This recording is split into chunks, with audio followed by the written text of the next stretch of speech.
Hello শিক্ষার্থী বন্ধু, এখন আমরা পাঁচ অঙ্কটা লিখব।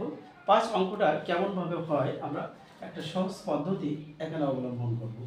এখানে দুটি রেখা টানলাম, এই দুটি রেখার মধ্য থেকে আমাদের পাস হয়ে যাবে।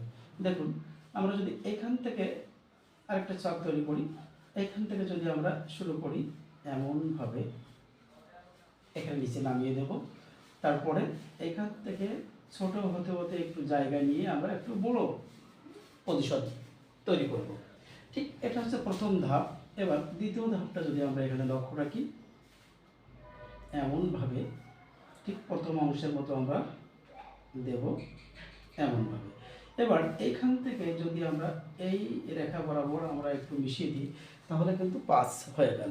তো এভাবে আমরা কিন্তু প্রত্যেক শিশুদেরকে এইভাবে আমরা অভ্যস্ত করব যে পাসটা কিভাবে দিতে হয়।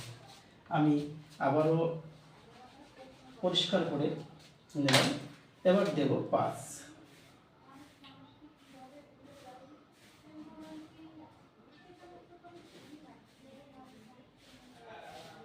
এটা হচ্ছে পাঁচ। ভিডিওটি ভালো লাগলে অবশ্যই একটি লাইক করবেন। Thank you.